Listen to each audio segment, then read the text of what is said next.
At the beginning of the 18th century, France was still ruled by Louis XIV. His son and presumed heir, the Grand Dauphin, died before him in 1711.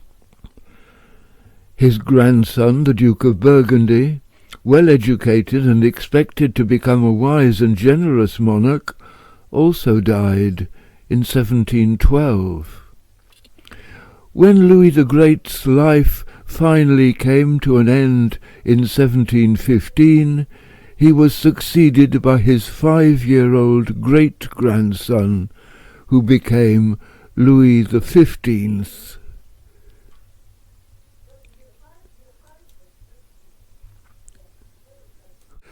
The Louvre had not been a royal residence since Anne of Austria died there in 1666. Work on the palace had ceased in 1678, and the additions that Colbert had supervised remained unfinished. The new young king and his court were lodged in the Tuileries from 1715 to 1722, when he moved to Versailles. The only habitable part of the Louvre was the area occupied by the apartments of Anne of Austria. In 1717 they were offered to Peter the Great when the Tsar travelled to France. He preferred the less grandiose Hôtel de Lesdiguières, situated near the Bastille, a mansion which belonged to the Maréchal de Villeroy. It was nevertheless provided with the king's furniture. 7-year-old Louis XV visited the Tsar there. In 1719, for 2 weeks, the young king himself was obliged to take up residence in his great-great-grandmother's apartments in the Louvre, while renovations took place in the Tuileries.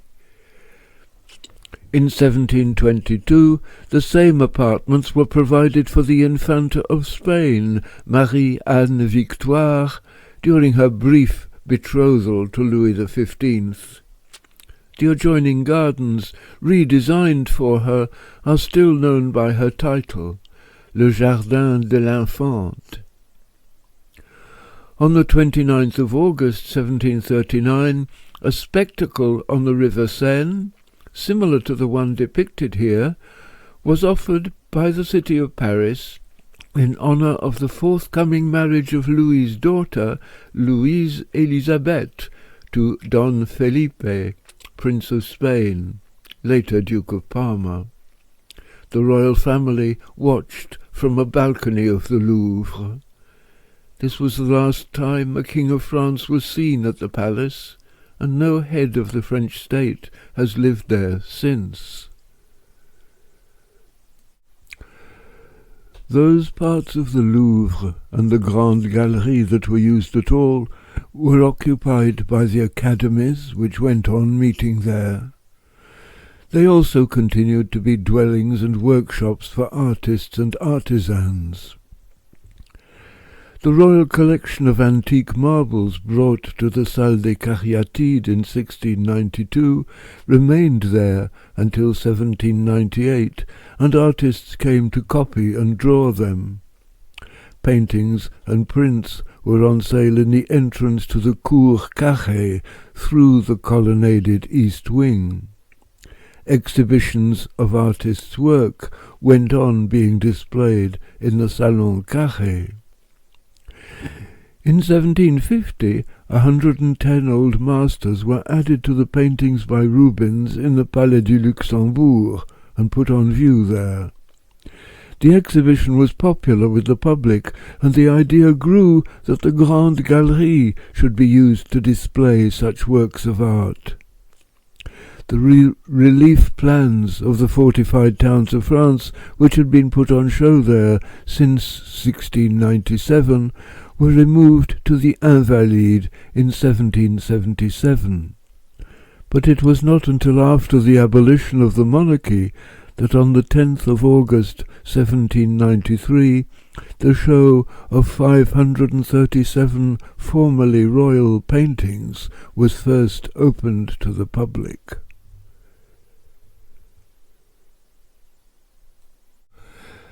The new wings of the Louvre, built for Louis XIV, had no floors, windows, or roof. Their roofless state can be clearly seen in that portion of Turgot's Paris map of 1739 which shows what it already calls Vieux Louvre, the Old Louvre. This plan also depicts the nondescript buildings in the middle of the courtyard, as well as those that line up close to the colonnade. The same disfiguring elements are visible on the earlier Jaillot plan of 1713. Especially noticeable here is the labyrinth of streets, including some elegant mansions that fill the space between the Louvre and the Tuileries. The completion in 1748 of the monumental Place Louis XV, with its fine buildings and equestrian statue of Louis XV, contributed to the dismay at the shameful state of the nearby Louvre.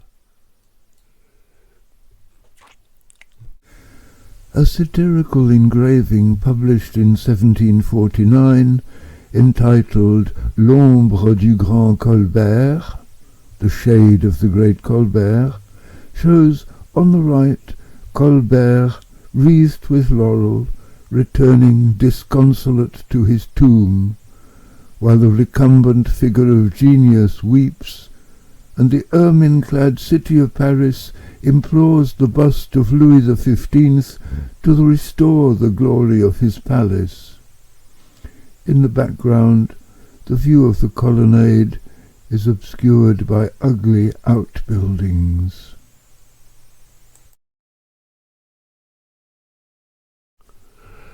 A print first published in 1727 gives an idealized view of the colonnade. In front of it a broad open space is visualized for commercial vehicles and for sightseers both on foot and in carriages. The artist has not, however, envisaged the perfected proportions of the colonnade. The high roofs, which appear at either end, looming over the colonnade, are those of the pavilions designed by Levaux to terminate the north and south wings. These disappear in successive paintings by Pierre-Antoine de Machy, representing the demolition of buildings to open up the space in front of the colonnade.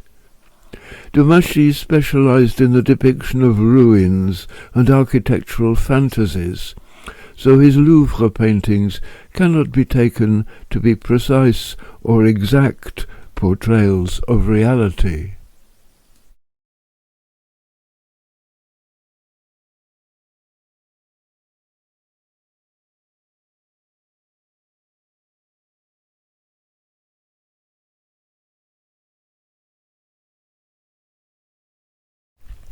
One of his paintings, dating from 1773, does, however, seem to present a more reliable picture of the opening up of this space. There is also a painting by Victor Jean Nicole, which shows the view between the columns of the colonnade from a circular window to where, below, this area is being cleared.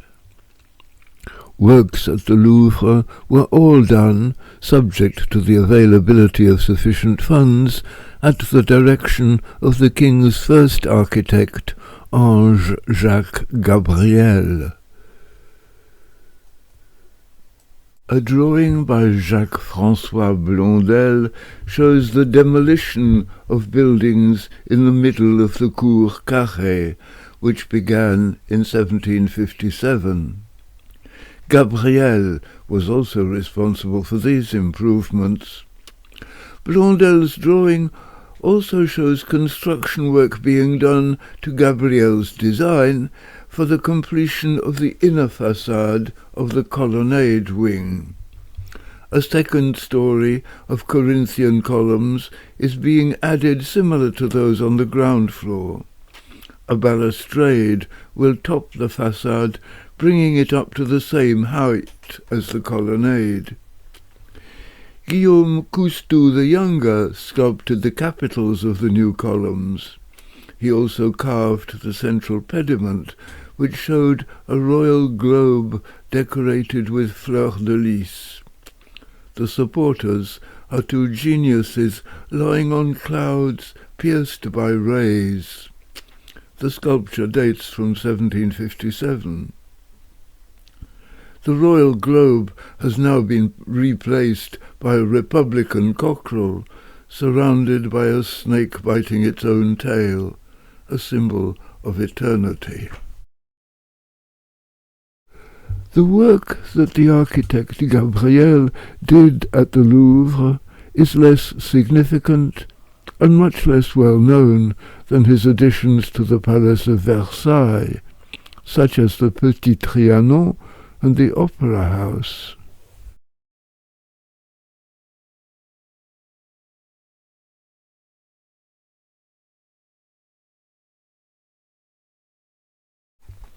His successor as the king's first architect was Jacques-Germain Soufflot. His most important building was the Church of Sainte-Geneviève, now the Pantheon. His work at the Louvre is no more significant than the passageway he pierced through what is now called the Pavillon Marengo, the central pavilion of the north side of the square. It ran from what was then the Rue du Coq Saint-Honoré, now Rue Marengo, to the Cour Carrée. The Ionic capitals of this neoclassical arch were sculpted by Guillaume Cousteau the Younger, who also worked on the lion heads, gargoyles, and medallions of the outer façade of this wing. But new buildings for the Louvre were not a high priority in the 18th century. The picture gallery in the Palais du Luxembourg closed in 1779. The palace was now to be the residence of the Comte de Provence, younger brother of the king. He was later to be King Louis XVIII. This closure renewed demand for the Grande Galerie of the Louvre to be prepared for the function of public picture gallery. Soufflot was one of those in favour. The Comte d'Angivillers, Director General of Royal Buildings in 1774, had the same aim. The portrait of d'Angivillers by Joseph Siffred Duplessis shows him with a plan of the Grande Galerie stretched over his knee. D'Angivillers was also in charge of acquisitions for the royal collections. Over a period of nearly 15 years, he spent close to 1 million livres, mostly on old masters, but also on bronzes and ceramics. In 1777, he added to the collection Bon Boulogne, the mystic marriage of St. Catherine, Louis le Nain, the Forge, Rubens, the Adoration of the Magi. The most expensive painting bought at auction in France in the 18th century was Pietro da Cortona's Alliance of Jacob and Laban, which was acquired for the royal collection in 1784 for 35,901 livres. Also acquired in 1784 were Rembrandt, Portrait of Hendrikje Stoffels, Rubens, Helena Fourmont and her children, Murillo, the young beggar.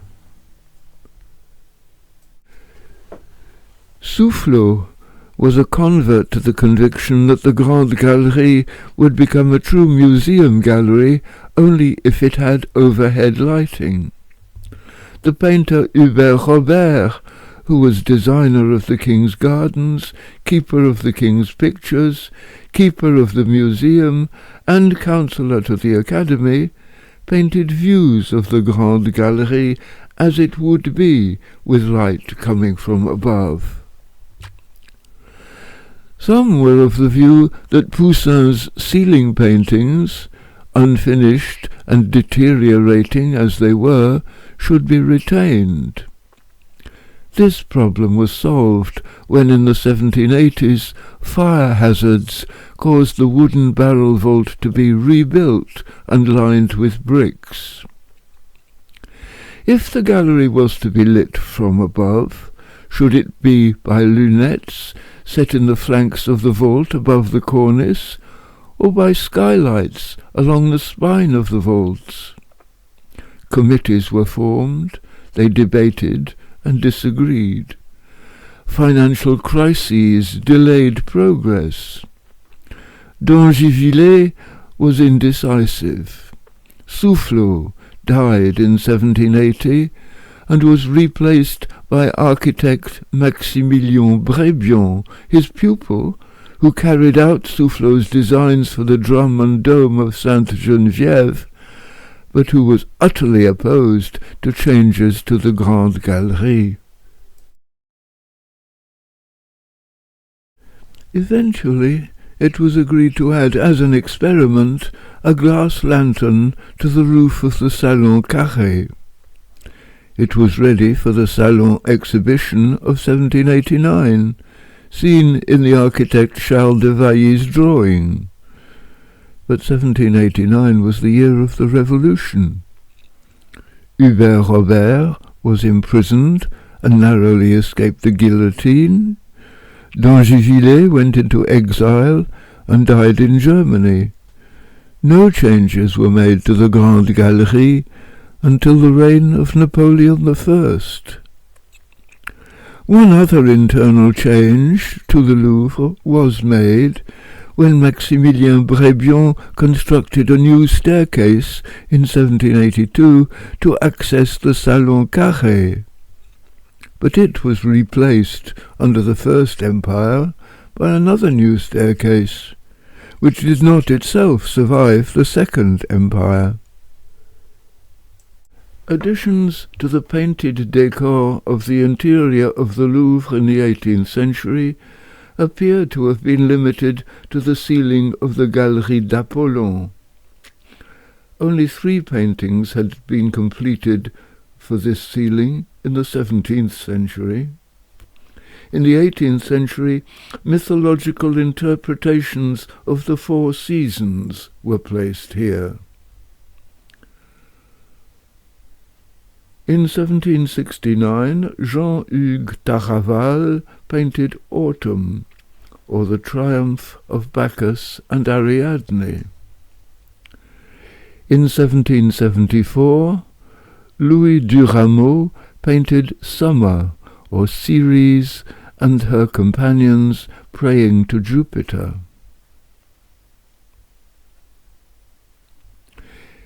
In 1775, Jean-Jacques Lagrenet painted Winter, or Aeolus unchaining the winds which cover the mountains with snow. In 1780–81, Antoine-François Calais painted Spring, or Zephyr and Flora crowning Cybele.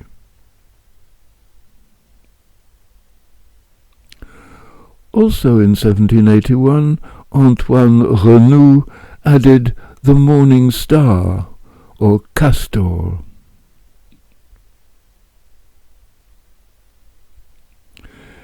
The Ancien Régime added to the Louvre buildings little that was new, but it did make a start on opening up the Louvre Tuileries complex.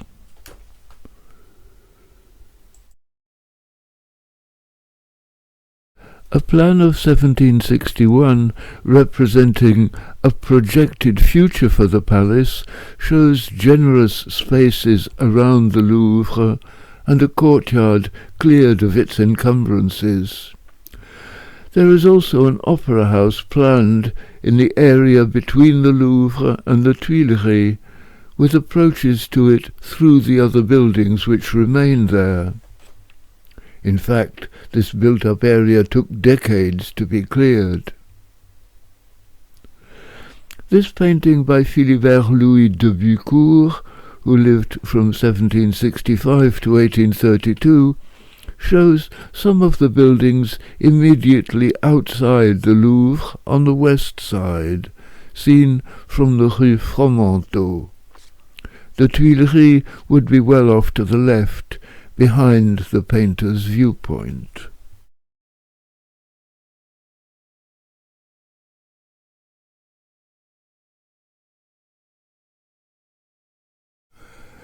Let's look at some of the buildings in this area.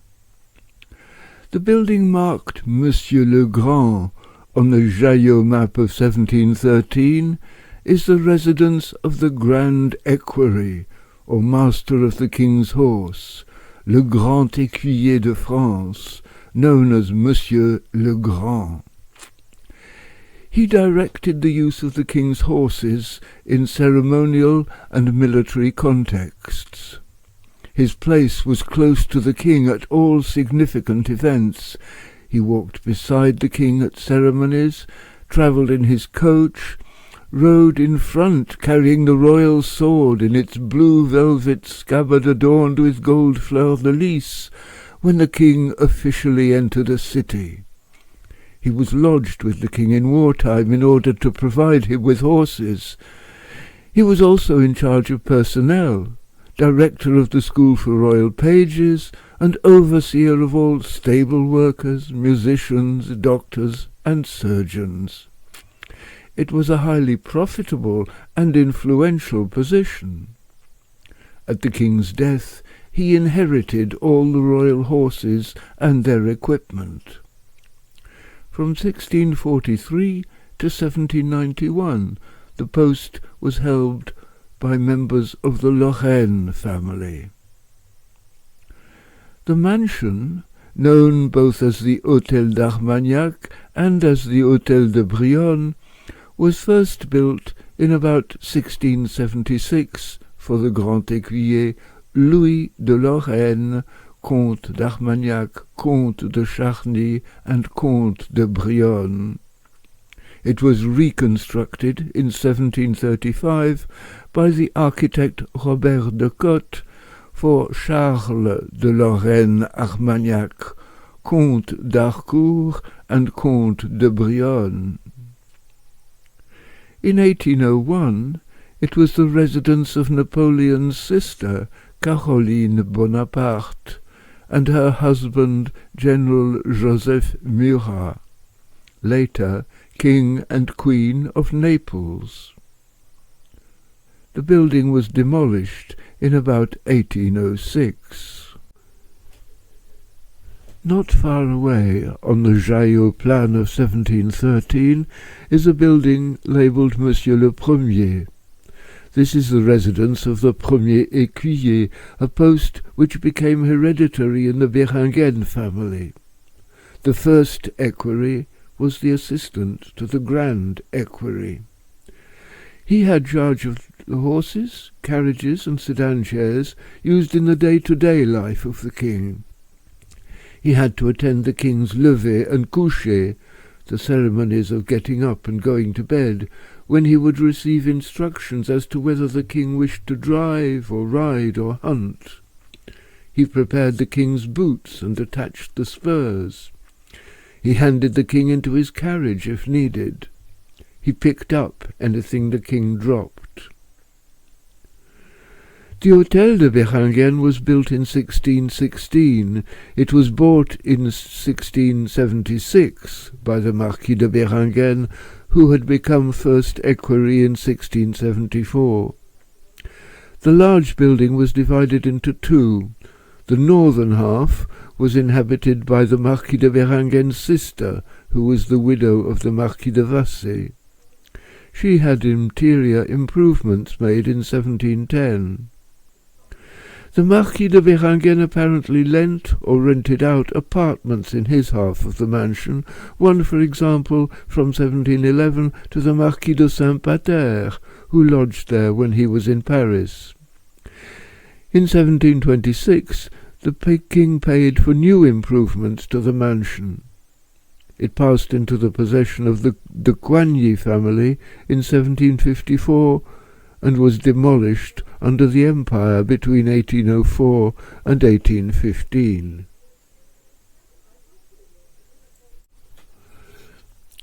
Another private mansion in this area was the Hôtel de Longville, which served a great variety of occupants. Originally belonging to the Marquis de Vieuxville, it became the property of the Duc de Chevreuse, whose wife had it refurbished in 1621-24. The Duchesse de Longueville, sister of the Grand Condé and mistress of the Duc de la Rochefoucauld, author of the famous Maxims, played an important part in the Fronde, for which she fell into disgrace under the rule of Louis XIV. She bought the house in 1663, after the death of her husband. It kept her name, although it passed into others' hands. It belonged to the Comte de Soissons in 1670, and to the Duc de Luynes in 1710, but neither of them lived there. Part of it was rented out to the Archbishop of Rheims for his niece, the Duchesse de Créqui. Another part was rented to the Duchesse d'Orléans, sister-in-law of Louis XIV, in 1702, for servants' quarters and for stabling. In 1739, the gardens were taken over by Les Coches de Versailles, who provided transport by coach between Paris and Versailles. In 1749, the inheritors of the house sold it to the Fermiers Généraux. These were financiers who bought the extremely lucrative outsourced job of collecting taxes. The Hôtel de Longueville became the Ferme du Tabac, headquarters of the tobacco monopoly, established for the care and provision of tobacco manufacture and trade.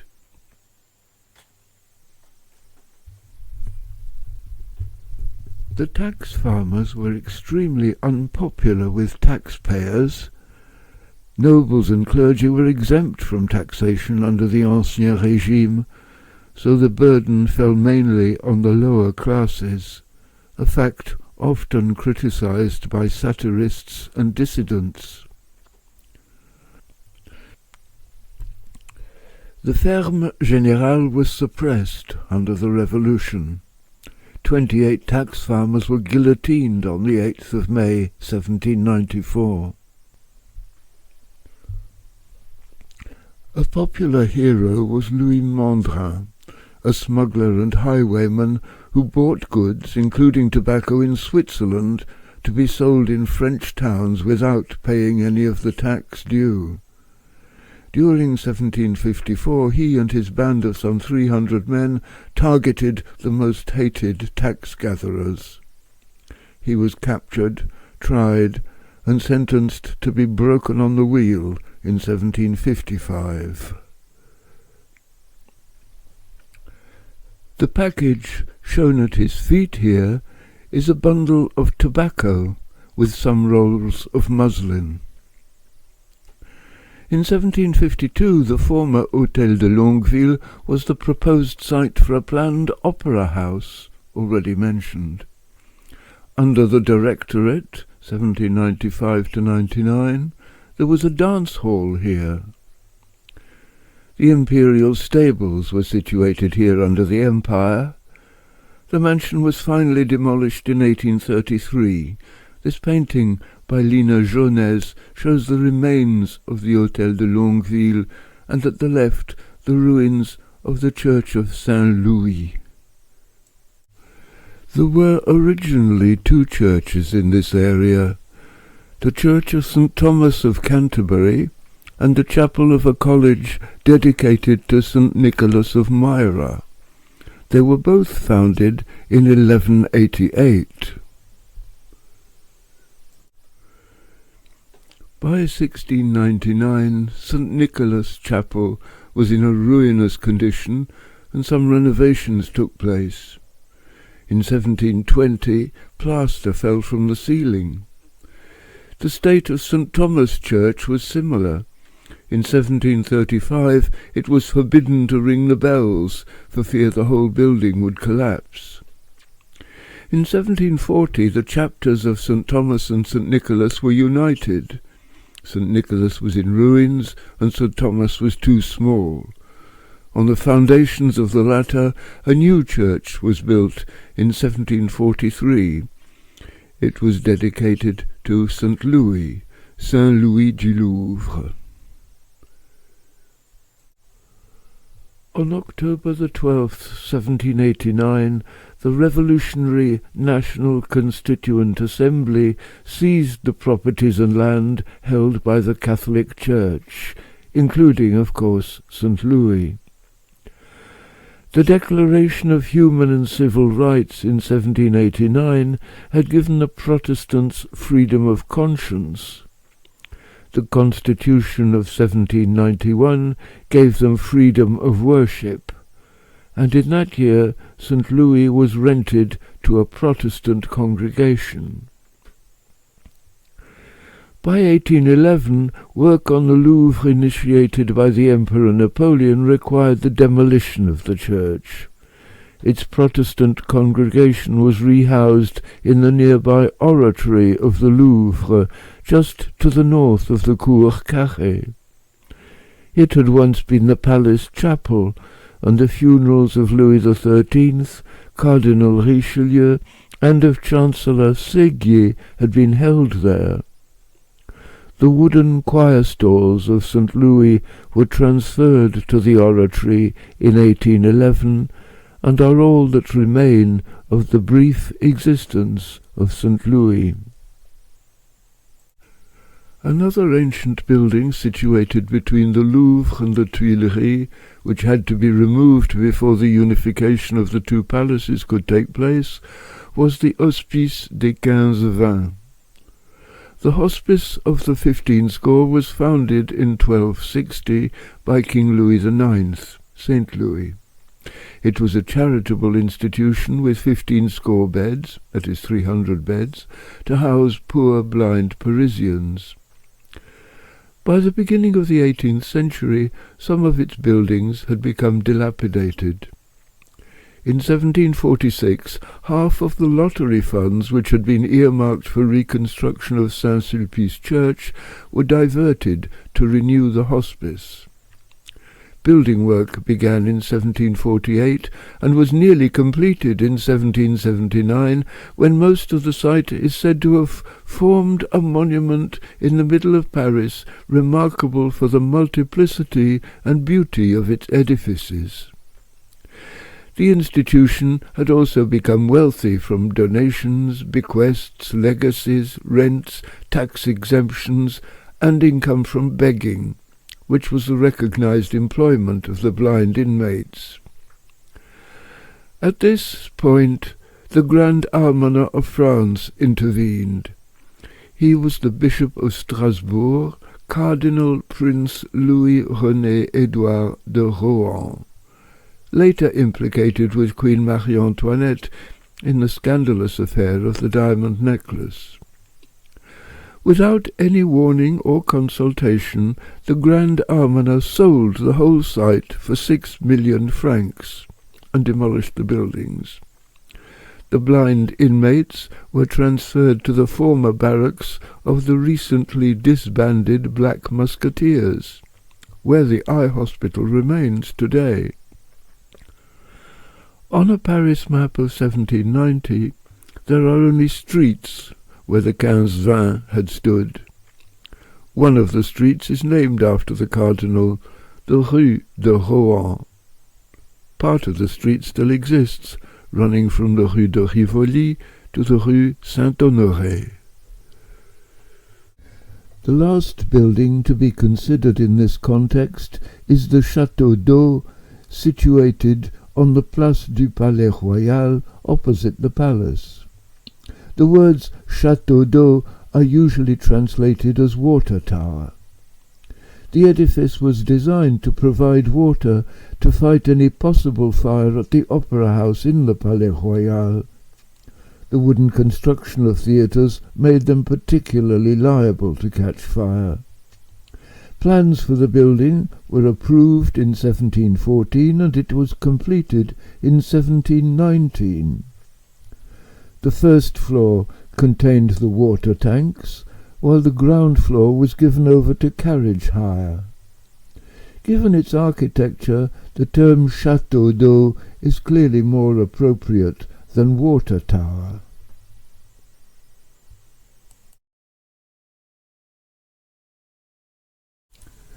The building was destroyed in the 1848 revolution against the so-called bourgeois king Louis-Philippe, mocked and caricatured as the pear-shaped king. The Parisian crowd attacked the Chateau d'eau, which was at that time occupied by the municipal guard.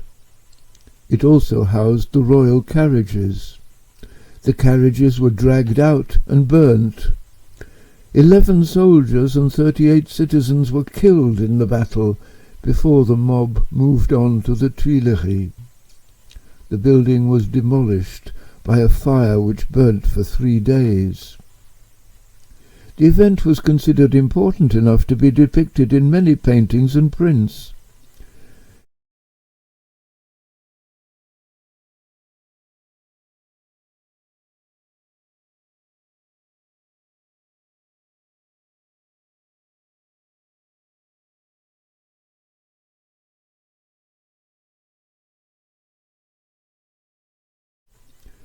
It was also commemorated by a medal. A set of 5 commemorative plates also celebrated the 1848 revolution. One of them represents the attack on the Chateau d'eau.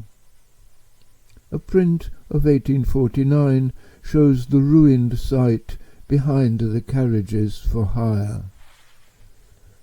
The monarchy was abolished and King Louis-Philippe went into exile.